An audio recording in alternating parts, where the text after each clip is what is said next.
Hey, once again, fellow Star Trek fans, I got another video to share with you. And this collectible is pretty amazing. I recently did a video on a 2009 Star Trek reboot, the special edition package DVD. It came with the model ship and the discs actually were stored in the ship. Well, if you enjoyed that one, you're going to enjoy this one as well. This one is the sequel to that movie. This is Star Trek Into Darkness. Once again, it has limited edition packaging. This one has an exclusive steelbook packaging, and it's got the villain ship. This is actually the U.S.S. Vengeance. And again, this is just amazing. I love the Vengeance. The Vengeance it's just so powerful and big and mean, and it's just great. You could probably wipe out the Romulans, the Klingons, the Cardassians with a fleet. Can you imagine having a fleet of these? Anyway, the movie is Star Trek Into Darkness, and it's the sequel to the 2009 J.J. Abrams Star Trek. Now this one is also J.J. Abrams returns to direct this film. The packaging is pretty cool. The movie is very action-packed, just like the 2009. What I'm noticing about the Star Trek films, maybe why I'm such a fan of the original Star Trek and the original Star Trek movies, was that they were showing the ships a lot. If you notice, in Star Trek 2009 and Star Trek Into Darkness, you don't really see a whole lot of ships. The scenes aren't really that much. You see once in a while you get a glimpse, like, you know, the Kelvin at the beginning of the first film. The Enterprise orbiting in the beginning of this film, but you don't really see the beautiful shots like you did with Star Trek 3, The Search for Spock, or Star Trek the Motion Picture, even Star Trek 2, The Wrath of Khan, when she leaves dry dock. You don't see those shots in these movies, and that's what I miss. I actually, the Kelvin timeline is alright because it's new Star Trek, but it's not going to replace the original timeline Star Trek, in my opinion, because that's just classic. Anyway, with this film, this box is pretty cool, and I want to share everything in it with you. And as I did for the last film box that I showed you, I did a little preview of the movie and a little bit of a review and a report. So I want to show you that, and then I'll come back and I'll show you guys the packaging. Coming off of his success from the 2009 franchise reboot, J.J. Abrams would return to direct. Star Trek Into Darkness opens on a planet called Nibiru, which is a Class M planet that the Enterprise was sent to monitor. Captain Kirk and Dr. McCoy are being chased through the woods by the native peoples. The shuttlecraft is in a volcano nearby. Mr. Spock is lowered with a detonation device designed to render the volcano neutral. Kirk and McCoy escape to the coastline after Kirk puts up what appears to be a sacred scroll stopping the natives, as they appear to stop and worship this piece of paper. The shuttlecraft is unable to stay in the volcano and heads back to the Enterprise after dropping off Mr. Spock. Kirk decides that the safety of Mr. Spock warrants the breaking of the Prime Directive. He then takes the Enterprise out of hiding in the ocean and heads to the volcano. Mr. Spock is saved, the device is detonated, and the volcano is rendered neutral. Later, in the year 2259 in London, we see a concerned couple worrying over a very sick little girl. We are then introduced to Khan, as he proclaims to the little girl's father, "I can save her." Later at Starfleet headquarters, Kirk is with Spock, as he is reprimanded by Admiral Pike.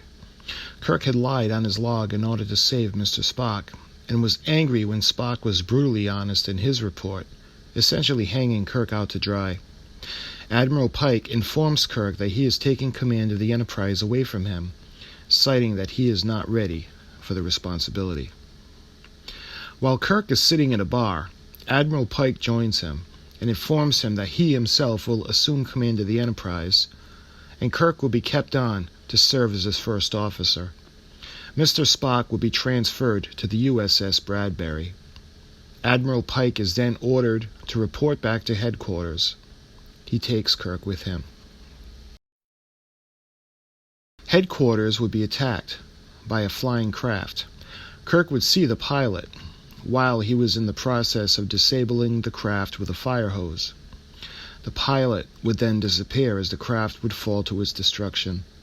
Admiral Pike would ultimately die in Mr. Sparks' arms. He does mind meld with him before he dies. Kirk is visibly upset as Pike was his mentor and got him into Starfleet. Upon inspection of the destroyed attacking craft, Mr. Scott would find a transwarping beam device in the wreckage. They were able to trace the signal out to Kronos, the Klingon homeworld. Admiral Marcus would then reinstate Kirk as captain of the Enterprise. Kirk requests that Spock is returned as first officer, and his request is granted. Admiral Marcus gives the Enterprise a new mission, which is to go after John Harrison, the terrorist. They are to proceed to the edge of the Klingon neutral zone. They will use new top-secret photon torpedoes which be loaded onto the Enterprise. Mr. Scott would not approve due to the safety reasons, and they would be shielded from scans of any kind. He resigned rather than signing for them. Dr. Carol Marcus, who is in fact Admiral Marcus's daughter, would board the Enterprise under false pretense as a science officer. She wanted to pursue the tubes. She was suspicious of them and wanted to keep an eye on them. Once at the destination, Kirk, Spock, and Uhura would head a landing party which would take a shuttlecraft to the surface of Kronos to search for John Harrison. They would be discovered by a Klingon D4-class ship and would be attacked. They would later be surrounded by 4 of these ships and captured as a result. The Klingons themselves would later be attacked, which would help allow Kirk, Spock, and Uhura to escape. With the Klingons disabled, the attacker appeared to be one man. He immediately inquired about the tubes. Kirk informed him that 72 of them were taken aboard ship. Upon hearing this, the man immediately surrendered. He was brought back to the Enterprise and put into the brig. Upon interrogation, he gave Kirk the coordinates 2, 3, 1, 7, 4, 6, 1, 1. He then suggests that Kirk opens one of the tubes to learn more.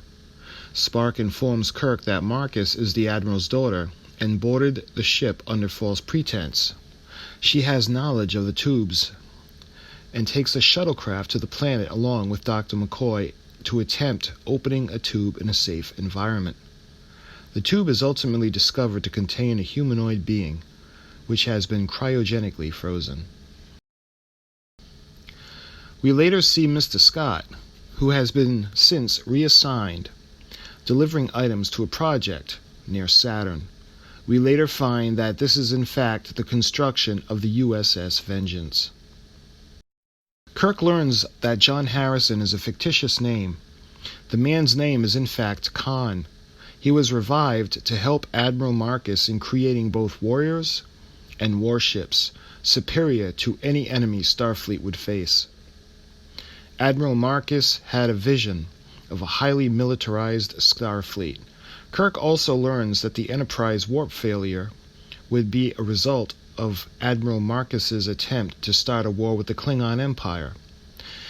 He had sabotaged the Enterprise and hoped it would be attacked by the Klingons and destroyed, which would start a war between the Federation and the Klingon Empire. Khan would also inform Kirk that the tubes in fact have his cryogenically frozen crew members in them. Mr. Chekhov would take over for Mr. Scott in engineering. He would ultimately get the warp drive back online. The Enterprise would then be contacted by the U.S.S. Vengeance, which would be commanded by Admiral Marcus himself. He would demand the prisoner to be transferred to his ship. Kirk informs the Admiral that he intends to take Khan back to Earth so that he and his crew will stand a fair trial. Admiral Marcus says that they had already been tried and sentenced to death, and demands Kirk give him the location and orders the lowering of the Enterprise's shields so he can beam them to the Vengeance. The Enterprise goes to warp and attempt to escape. They head back to Earth. While at warp, Carol Marcus informs Kirk of the power of the Vengeance as well as her new capabilities. The Enterprise is overtaken by the Vengeance, and while still in warp, is attacked. The Enterprise is overmatched by the Vengeance and is rendered immobile. In order to stop the attack, Carol Marcus speaks to the Admiral, who is unaware she was on the ship. He does beam her to the Vengeance against her will. He then informs Kirk that he never intended to spare his ship or his crew, and prepares to destroy the Enterprise. Before firing the weapons, all the systems on the Vengeance power down, disabling the ship. It was learned that Mr. Scott was aboard her and sabotaged the ship in order to save the Enterprise. He then requests to be beamed over to the Enterprise. The Vengeance is only temporarily disabled, so Kirk puts Spock in command and takes Khan to the Vengeance in an attempt to capture it before it is able to destroy the Enterprise. Kirk and Khan would launch themselves from the Enterprise hatchway and use rocket-powered propulsion spacesuits to hit a hatchway opening on the Vengeance. Later on, Dr. McCoy would discover that Khan's cells would regenerate dead tissue, as a tribble had started to move that had previously died, after being injected with Khan's cells. Later, Mr. Spock would speak to the prime-time Mr. Spock, played by legendary actor Leonard Nimoy. Without divulging any information from the prime timeline, Spock would inform the Kelvin timeline Spock that Khan Noonien Singh was a vicious criminal and would not hesitate in any way to kill the entire crew of the Enterprise or anyone else that got in his way. Khan, Scotty, and Kirk make their way to the bridge. Kirk tells Mr. Scott to stun Khan as soon as the bridge is taken. The three of them overtake the bridge, and Kirk places Admiral Marcus under arrest. Mr. Scott stuns Khan. Kirk lets the Enterprise know that the Vengeance is secure and the Admiral is under arrest. Then Khan wakes up and overtakes Kirk and Mr. Scott. He then proceeds to kill Admiral Marcus by crushing his skull. Once in control, Khan demands that the Enterprise beams over the tubes containing his crew, or he will kill everyone on board the Enterprise. Spock complies and lowers the shields. Khan then beams the tubes to the Vengeance. Before they were beamed over, however, Mr. Spock armed the torpedo heads while Dr. McCoy put the crew into a new stasis, each one into new tubes. Khan beams Kirk, Spock, and Dr. Marcus back to the Enterprise so they could die with their crewmates. The torpedoes explode aboard the Vengeance, disabling it. But since both ships had been damaged severely, they both start to fall into Earth's orbit. Convinced that the Enterprise would not be saved, Spock gives the abandoned ship order. Kirk and Scott are on board and head to engineering to realign the core. Mr. Chekhov would flip the switch to manual override. The core would be surrounded with deadly radiation, and it was dangerous. Kirk would eventually be able to kick the core back into alignment, and the engines would restart. In a scene taken from Star Trek II, The Wrath of Khan, Mr. Scott would inform Mr. Spock that he needed to get to the engineering as quickly as possible. Once down there, Spock found Kirk in a flooded compartment and informed him that he had saved the ship. They professed their friendship for each other, and Captain Kirk eventually passes away.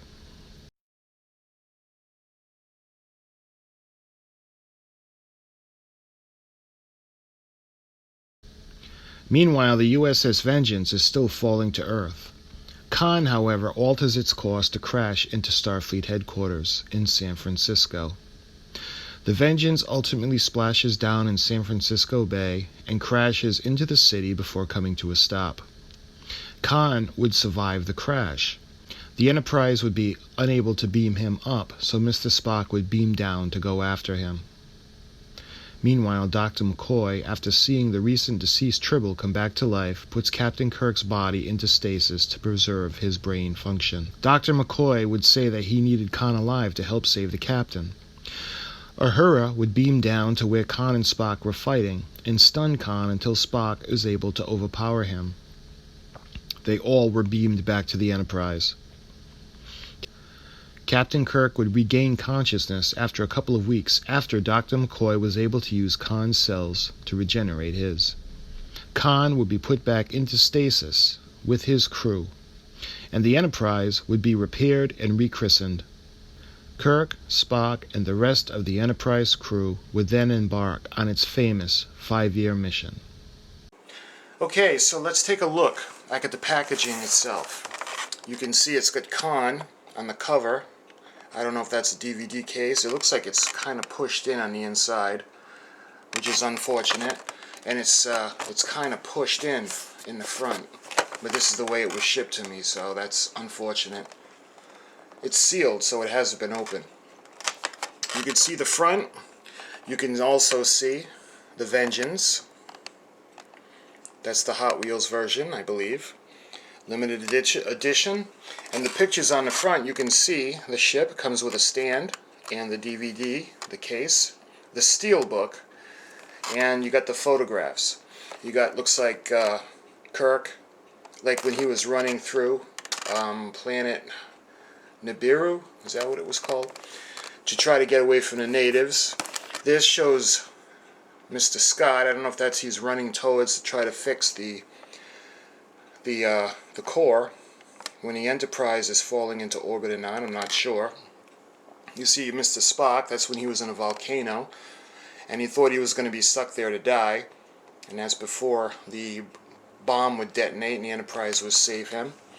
And you got Uhura, and I believe that's when they went to the Klingon homeworld Kronos, and they beamed down, and they were trying to find John Harrison.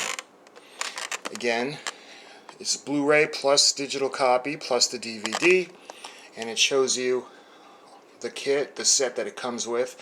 It's not really a kit this time. You just put the model on the base. So that's the front of the box. The sides, well, they're pretty straightforward. Star Trek Into Darkness. They got a picture of the Vengeance.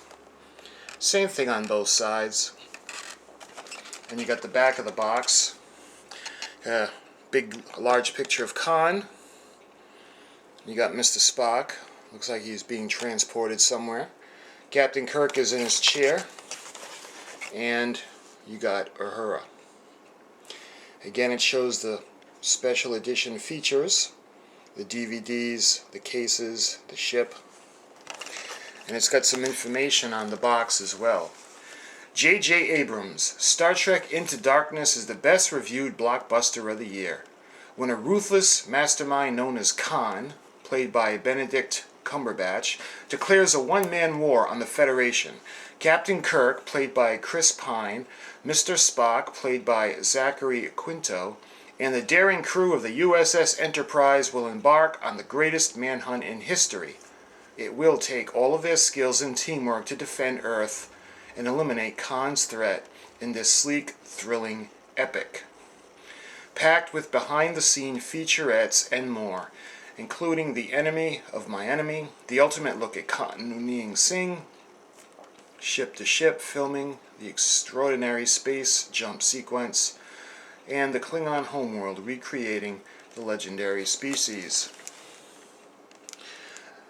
Limited edition collectible gift set includes Hot Wheels 150 scale collective ship U.S.S. Vengeance, limited edition villain steelbook packaging, and Blu-ray plus DVD plus iTunes or ultraviolet digital copy.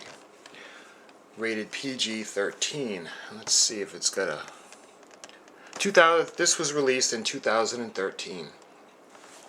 So that being said, what I like to do is, when I open the box, let's see, let's open it from this way.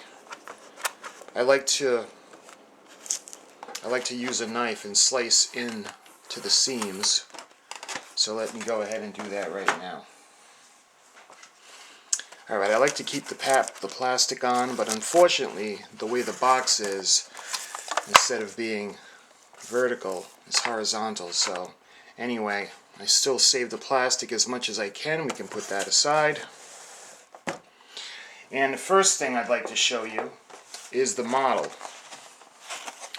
U.S.S. Vengeance. You can see it comes in a plastic protective case on cardboard. And the number X4046 is on the bottom.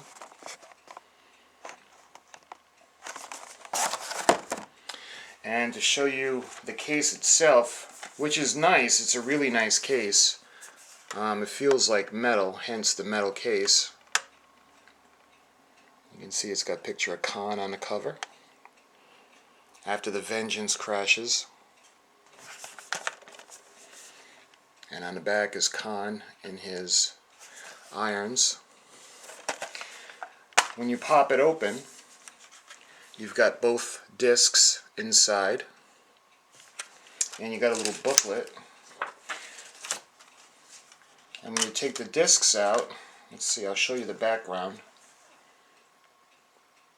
Here's the first disc. And the second disc. Feature film is on this one.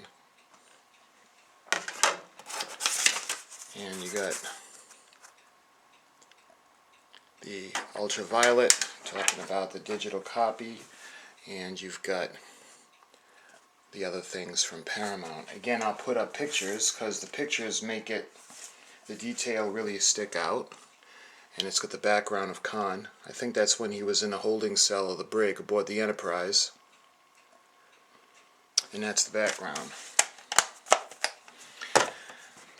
Alright, so let's take the Vengeance out of the packet, excuse me.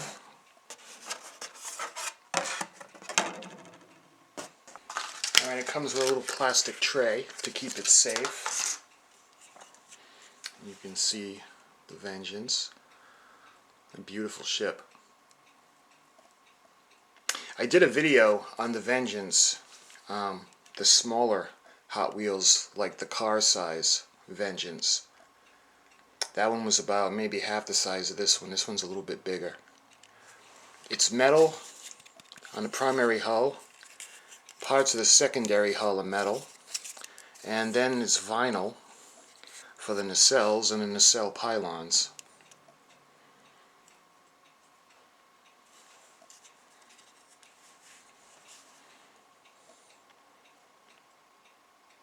And it comes with a stand.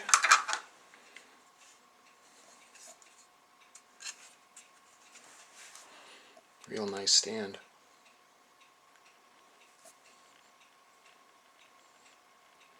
Again, these little toys are great that come with the movie. It makes you feel like a kid again. It's got the little ball and socket for the stand where you can kind of angle the ship any way you want it. Let me zoom in on it for you.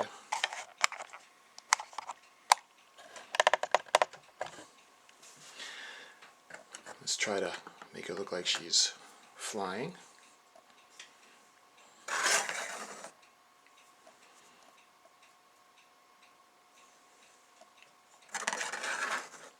Really nice, really cool little ship. A very nice collectible. And if you're really into the new films, this one alongside of the 2009 with the Enterprise with the model will make very nice additions on a bookcase or on a desk to show your Star Trek fandom. Let me show you the, again, I'll put up plenty of pictures if you want to check her out. I like to show you the details. See her impulse engines. Let's see if I can zoom in even further.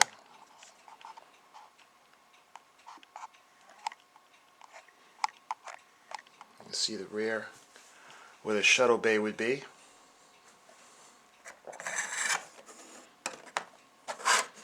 On the base you've got the nice Starfleet Delta insignia.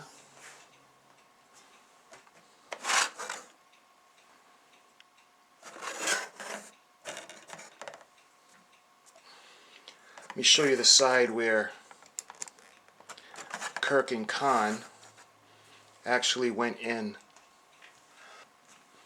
The little hatchway that Mr. Scott opened up at the last minute. It's around here somewhere.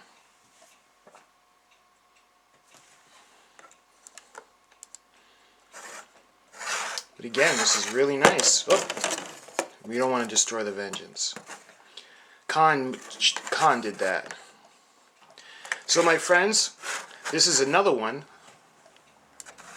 special packaging, where I feel like a little kid you know, getting a McDonald's meal that's got a prize in it. And this was really cool. I hope you enjoyed this video. And I'll see you next time. Probably, let's see, the next video, without giving anything away, hint hint, probably is going to be Star Trek Beyond. And I think I'm going to find packaging with a few goodies in it. That'll probably be my next video.